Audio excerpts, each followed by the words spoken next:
Okay, so we're going to do a quick rundown of some of the topics we've covered so far. Hopefully the camera will stay in focus. It'll help if I put my hand there. There we go. Okay, so starting off with sequences. Just to give us a little bit of background, notation-wise, we can identify the term using subscripts. So for example, if I gave you this sequence, which is basically just a pattern of numbers, 1, 3, 5, 7, 9, we would be able to say the following. The first term, a sub 1, is equal to 1. The second term, a sub 2, is equal to 3, and so on. So the third term, a sub 3, would be equal to 5, and the fourth term, a sub 4, is equal to 7. This is our basic pattern. The whole reason this works for sequences is because instead of being able to plug in any value on the x-axis, we're only plugging in integers. So we're only plugging in 1, 2, 3, 4, 5, and so on. We're not plugging in a 1/2. We're not plugging in a 3.2. We're only plugging in those integer values. And so we get a list of numbers rather than a full set of numbers. Now, as we look at sequences, we have two special cases that we're going to take a look at. First up, we have arithmetic sequences, and they are patterns such that you add or subtract the same amount again and again.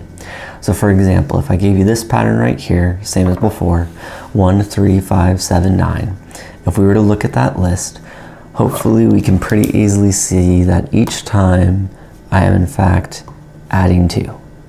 To get from 1 to 3, I add 2. To get from 3 to 5, I add 2. To get from 5 to 7, I add 2. 7 to 9, add 2. I'm adding the same amount every time, so it is in fact an arithmetic sequence. Similarly, if I looked at this pattern right here, 196, 92, 88, we could look at the same thing and say to get from 192, I'm going to subtract 4, 96 to 92, subtract 4, 92 to 88, subtract 4, and so on.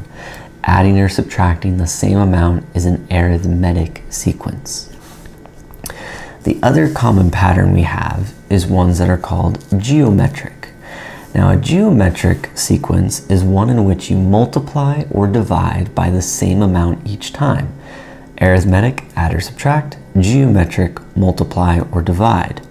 So, given this pattern right here, 3, 6, 12, 24, if we were to take a moment and look how we get from one number to the next, hopefully we see that to get from 3 to 6, we are going to multiply by 2. To get from 6 to 12, we are also going to multiply by 2. 12 to 24, also multiply by 2, and so on. Similarly, for this last one example right here, 120, 60, 30, 15, each time I am in fact dividing by 2. I'm cutting it in half each time. Now, what I want to identify right here is I have the option of writing it as divide by 2, but I could also say that I am in fact multiplying by a 1/2, right? It works to say divide by 2 or times by 1/2. Those are equivalent statements. And the reason I mention that is because when it comes to a later video when we'll write the formula for these, the way the formula is written, we're going to want this version right here. We're going to want to know what do you multiply by each time. So that's just a quick little rundown on arithmetic and geometric sequences.